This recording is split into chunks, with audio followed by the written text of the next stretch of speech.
in my personal life too. I struggled to create change just like my clients.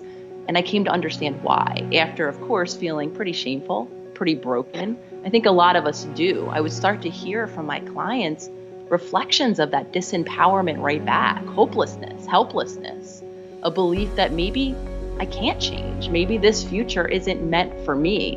And that was really heartbreaking. What I came to realize is that the reason why we can't change is stored in a very powerful part of our mind called our subconscious. So that upwards of 95% of the time that I think is now the cited percentage, right, of our day that we're not really paying attention or that we're in autopilot. And what I've realized is in that autopilot are all of these pathways, right? Neurons that fire together, wire together. If we've practiced pathways, most of us from childhood and beyond, we get kind of these ruts, as I call them, in our subconscious. So just to contrast, from my conscious mind, I have insight. I can use my past to break and inform patterns that I want to change into my future. Yet unbeknownst to most of us, we're slipping back into that autopilot and we're repeating those old patterns. And like I said, for many of us, we can feel really shameful and we can feel really broken and wonder why we can't create these changes or maintain these changes over time. So the way out, first and foremost, we want to become conscious. We want to see those patterns. We want to see ourselves operating as what I call our habit self. We want to learn how to consciously become an observer of ourselves. For a lot of us, that's the first practice because consciousness is a practice. It's actually firing up our prefrontal cortex. It lives right behind our eyes, our forehead. And a lot of us aren't used to living from that space. The easiest access point to our conscious mind is the present moment. And I like to reference using hooks for our attention because a lot of us, we don't flex our muscle of attention very often at all.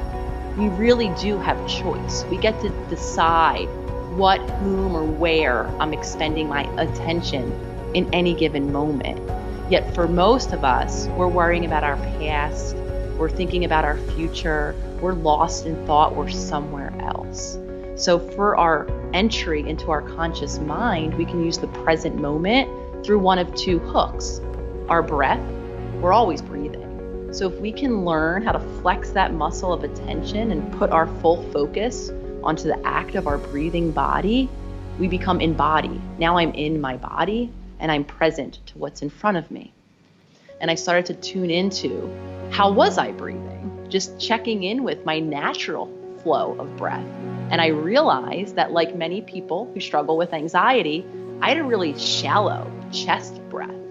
I noticed that sometimes, Tom, when I'm really stressed out, I hold my breath. I actually don't really breathe much at all.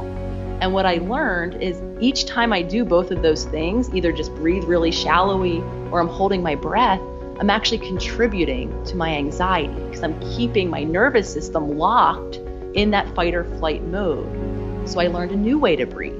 I learned how to use my belly, which was hard at first because all of my posture was reflective of all of this constriction and all of this threatening kind of posture and stance of a lifetime.